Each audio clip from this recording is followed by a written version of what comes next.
ஆம்புலன்ஸை பொறுத்த வரைக்கும் நேற்று ரொம்ப தெளிவா அரசு சார்பில் விளக்கம் கொடுத்துருக்காங்க. 2 வாகனம் நாமக்கல்ல இருந்து கூடயே வரும். அந்த போட்டோ 2 வாகனம் நாமக்கல் கூட்டத்துல இருந்து 2 ஆம்புலன்ஸ் கூடயே வருது. உங்க லைவ் போட்டவங்க எல்லாத்துக்கும் லைவ்ல இருக்கும். இந்த வண்டி நாமக்கல்ல இருந்து கூடயே வருது. 2 வண்டி. அந்த கட்சியை சேர்ந்த ஒரு மருத்துவர் தான் அந்த 2 வண்டிகளை ஏற்பாடு பண்ணி அந்த கூட கொண்டு வராங்க. இதுக்கு பிறகு 5 வாகனங்கள் கரூர் மாவட்டத்தை சேர்ந்த அந்த கட்சியை சேர்ந்த மருத்துவ அணி மாவட்ட துணை செயலர் ஒருத்தர் 5 வாகனங்களை பேசி 3000 வாடகைக்கு எடுத்து 15000 பணம் கொடுத்து 5 வாகனங்களை தயாரா வச்சிருக்காங்க. அதுதான் அந்த 7 வண்டிகள். 5 வண்டி இவங்க ரெடி பண்றது, 2 வண்டி கூட சொன்னோம்னா அவங்க தான் சொன்னாங்க. திமுக எந்த இடங்களிலும் யாராவது ஒருத்தர்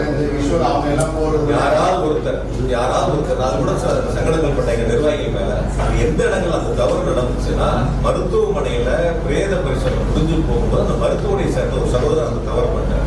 எந்த இடங்களில் கூட்டம் நடந்த இடங்கள்ல எங்களுடைய ஆம்புலன்ஸ் வாகனங்கள் எதுவுமே போகும். முதல் கால் பண்ணது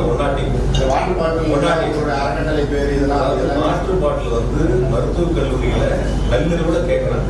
அப்ப கடையில் அடைக்கிறதுக்கு நம்ம கிட்ட இருந்த வெளியில இருந்த வரைக்கும் எடுத்துட்டாங்க. நம்ம கிட்ட இருந்தது கையில இருந்ததை கேட்கறாங்க, கொண்டு போய் கொடுத்தோம். அந்த உணவு வேணுங்கிறது கொண்டு போய் கொடுத்தோம். தனியார் மருத்துவமனையில சிகிச்சை பெற்றவர்களுக்கு கட்டணங்கள் நாங்கள் செலுத்தணும்.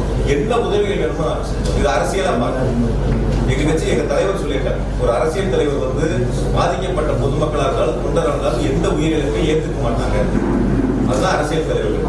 அது மாதிரிதான் நாங்க எங்க தலைவர் வழியில தான் நாங்க போய் அவங்களுக்கு உதவி பண்ணதான். அப்படி குறை சொல்லக்கூடியவங்க அவங்க அதுக்கான ஏற்பாடுகள் செஞ்சிருக்கலாம். யாராவது குறை சொல்லி அரசியல் பேச நினைக்கிறவங்க அந்த வாட்டர் பாட்டில் ஏற்பாடு பண்ணிருக்கலாம். அவங்களுக்கு தேவையான உதவிகளை நான் செய்யற முன்னாடி நின்று நான் அவங்களுக்கு தேவையான உணவுகளை ஏற்பாடு பண்ணேன் யாராவது ஒருத்தர் சொல்லியிருக்கலாம். வெறுமனே வந்து பாக்கணுங்கிறது ஒவ்வொரு இதா இருக்கலாம். பட் அந்த மாதிரி குற்றச்சாட்டு சொல்லக்கூடியவங்க அவங்க அதுக்கான பணிகளை முன்னெடுத்து செஞ்சிருந்தாங்கன்னா அதுல நாங்களும் அதை ஏற்றுக்கணும்.